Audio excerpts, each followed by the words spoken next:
ফের কলকাতায় অস্ত্র উদ্ধার, ফের অস্ত্র উদ্ধারে বিহার যোগ। এজিসি বোস রোডের এক গেস্ট হাউস থেকে উদ্ধার 2টি পিস্তল এবং 18 রাউন্ড গুলি। কলকাতা পুলিশের এসটিএফ ও বেনিয়াপুকুর থানার যৌথ অভিযানে উদ্ধার অস্ত্র। গ্রেফতার বিহারের 2 বাসিন্দা। ধৃতদের নাম রাহিস কুমার, মিরাজ মল্লিক। দুজনেই গয়ার বাসিন্দা বলে দাবি পুলিশের। কি উদ্দেশ্যে তারা কলকাতায় এসেছিল তা খতিয়ে দেখছেন তদন্তকারীরা।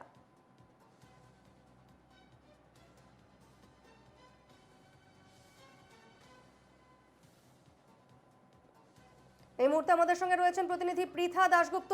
পৃথা, এই মুহূর্তে কি আপডেট রয়েছে? যাদের পাকড়াও করা হয়েছে তারা গয়ার বাসিন্দা, অর্থাৎ বিহার যোগ রয়েছে আবারও সেই অস্ত্র উদ্ধারে।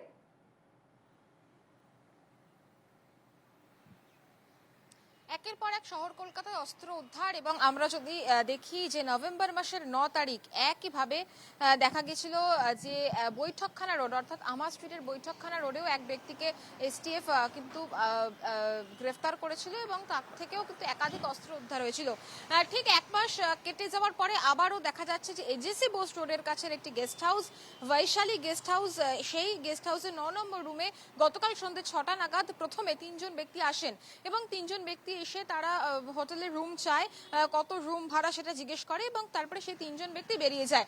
এরপরেই আরো বেশ খানিকক্ষণ পরে অর্থাৎ 5:30 পৌনে 6টায় এই জিজ্ঞাসাবাদ করে 3 ব্যক্তি বেরিয়ে গেলে 6:05 নাগাদ 2 জন আসেন এবং এসে তারা একটি ঘর বুক করেন এবং হোটেল কর্তৃপক্ষ তাদের যে প্রপার আইডেন্টিফিকেশন যে কার্ড রয়েছে অর্থাৎ আধার কার্ড, প্যান কার্ড, সেটা দেখে একটি রুম দেন। 9 নম্বর রুমে তারা চলে যান। রুমে চলে গিয়ে তারা খাবার অর্ডার দেন।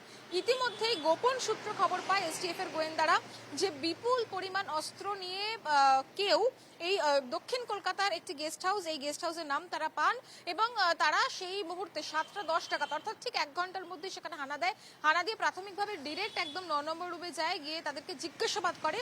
জিজ্ঞাসাবাদ করার সময় তাদের জিজ্ঞাসাবাদে বেশ কিছু অসঙ্গতি ধরা পড়ে।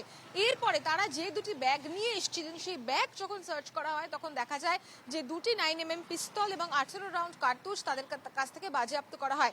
কোথা থেকে এনেছে, কে দিয়েছে, কেন এনেছেন, কাকে তারা এই যে অস্ত্র সেটা দেওয়ার কথা, এই সমস্ত উত্তর তারা দিতে পারেননি, অর্থাৎ সদুত্তর তারা দিতে পারেননি। এরপরে বিভিন্ন জিজ্ঞাসাবাদের পর যখন অসহযোগিতা করেন এবং সদুত্তর না মেলে তাদেরকে গ্রেফতার করা হয়।